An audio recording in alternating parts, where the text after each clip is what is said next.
Hi guys, இன்றைக்கி ஊட்டி special garlic chutney, பூண்டு சட்னி. அது வந்து படுகலை வந்து பாத்தி சண்டைன்னு சொல்லுவாங்க. அதுதான் இப்போ பார்க்க போகிறோம்.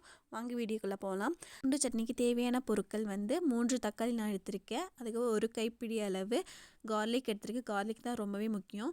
1 டீஸ்பூன் சீரகம், 1/2 டீஸ்பூன் கடுகு, ஹேண்ட் கொரியண்டர் சீட்ஸ் வந்து 2 டீஸ்பூன் எடுத்திருக்கேன். அதுக்கு ஒரு வரமிளகு எடுத்திருக்கேன். அப்புறம் இந்த தக்காளி வந்து நல்லா சுட்டு எடுக்கணும். நெருப்பில் சுட்டு எடுத்தால் வந்து அதோட ஃப்ளேவர் வந்து நல்லாயிருக்கும். அதுக்காக நான் வந்து அந்த 3யுமே வந்துட்டு நல்லா சுட்டு எடுத்துக்கிறேன்.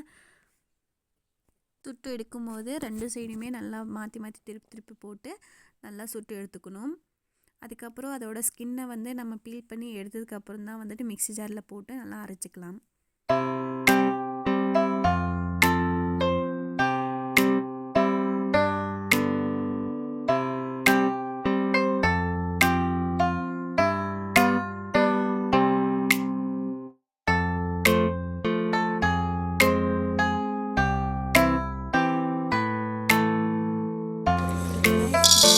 மிதமான சூட்டில் வந்து ஃபஸ்ட்டு வந்து கொரியண்டர் சீட் ஆட் பண்ணிட்டு அது கொஞ்சம் பிளாக்கிஷ் கலர் வர வரைக்கும் வறுத்துருக்காங்க.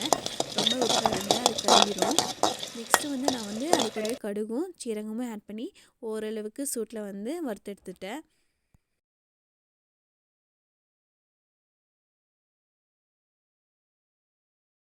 நெக்ஸ்ட் வந்து பூண்டு ஆட் பண்ணியிருக்கேன். பூண்டு வந்து அந்த பிளாக்கிஷ் கலர் வர வரைக்குமே, அந்த ப்ரௌன் அண்ட் பிளாக் அந்த கலர் வர வரைக்குமே நல்லா வந்து வறுத்தெடுக்கணும். அப்போ தான் அந்த டேஸ்ட் வந்து நல்லா ஃப்ளேவர் கொடுக்கும். ஸோ அது வரைக்குமே எல்லாத்தையும் வறுத்து எடுத்துட்டேன். நெக்ஸ்ட்டு வந்து எல்லாமே மிக்ஸி ஜாருக்கு இப்போ மாற்ற போகிறேன். எல்லாமே அதில் ஆட் பண்ணிவிட்டு அது கூட கொஞ்சமாக உப்பு, தேவையான அளவு உப்பு சேர்த்துக்கணும். அதுக்கப்புறம் நல்லா அரைச்சி எடுத்துக்கணும்.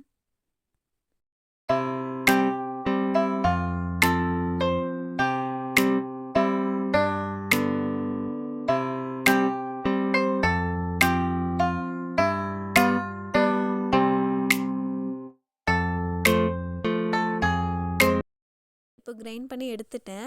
அப்படி ஓப்பன் பண்ணும்போதே அதோட அரோமா வந்துட்டு அப்படி தூக்கலாக இருக்குங்க. அதோட வந்து நம்ம நெய் சேர்த்து சாப்பாடில் மிக்ஸ் பண்ணி சாப்பிடும்போது ரொம்பவே டேஸ்டியாக இருக்கும். அதுக்கப்புறம் ஒரு கடாயில் வந்து நம்ம கொஞ்சமாக ஆயில் ஊற்றிட்டு இந்த சட்னி போட்டு நல்லா 2 to 3 மினிட்ஸ் வந்து நல்லா கொதிக்க வைக்கணும். தேங்க்யூ ஃபார் வாட்சிங் this video. See you in the next video. Bye bye. Like பண்ணுங்கள், ஷேர் பண்ணுங்கள், சப்ஸ்கிரைப் பண்ணுங்கள்.